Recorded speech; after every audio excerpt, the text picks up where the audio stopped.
Hi guys, Amanda here. So, yesterday I told you that I was going to talk to you a little bit about some of my top meal prep tips and tricks that I have found that have been really useful for me.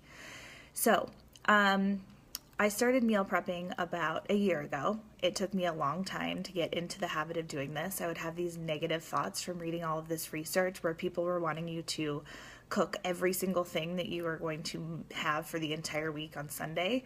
Because I kept thinking to myself, gross. I don't want to eat something on Friday that I cooked on Sunday.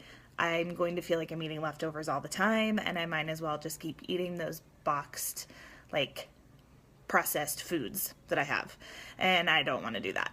So, some of the things that I have found once I finally got started with this that have helped me be really successful. The first one is to pick a day. So for me, it's easier for me to give up about 2 hours on Sunday. My boys can go play in the backyard if it's really nice out, or they can put on a movie and the kitchen is right next to the living room. And so I can be in the same room with them while they're doing something. So we can carry on some conversations and I can get some stuff done in the kitchen. And so during that day, I just look at my plan that I have and I figure out, okay, what can I get ready now? I can bag my snacks, whatever those are, so that they're really easy to get, like just grab and go. I can cook some of those meats that I want for my lunches, things like that. So I pick a day, I give myself about 2 hours to get some stuff done, and it really helps during the week.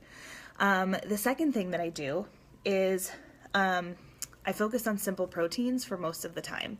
So I look at, okay, hard-boiled eggs are super easy. I can get a whole week's worth of hard-boiled eggs ready. Chicken. I can go ahead and throw some chicken in the crock pot. It's in cooking in its own juices.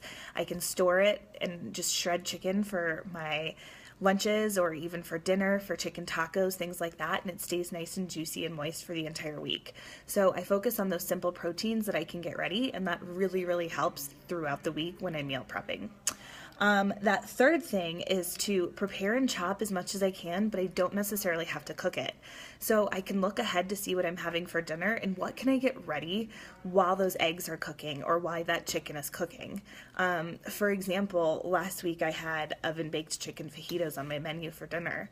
And so on Sunday I was able to slice my green peppers, slice my onions, slice my chicken breast, and then I was able to just store it in a Ziploc bag. It was in there for about two nights. One night I was actually able to put the marinade on it, so it was able to sit. And it was delicious. I cooked it fresh that night, but I had everything prepared.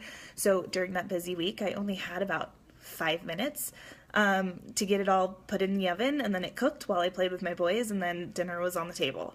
So you don't have to cook it ahead of time, but prepare it ahead of time. I've also found that when I start to prepare my veggies, if I line the bottom of my container with paper towels, it collects some of that moisture and it makes it so that those veggies stay fresh a little bit longer. And so that helps a lot as well.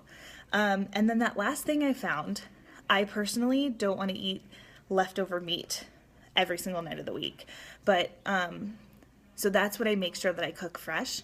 But what I don't mind are like those carbs. So sweet potatoes, quinoa, whole wheat pasta. I can cook large batches of those on Sunday, and I can kind of put those into our meal rotations as sides, and those taste just as good.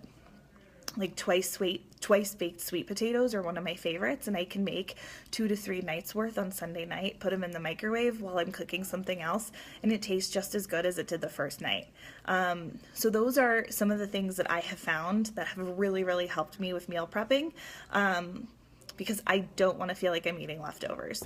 So I will check back in with you guys again tomorrow, but I hope at least one of these tips will help somebody out there. So see you later.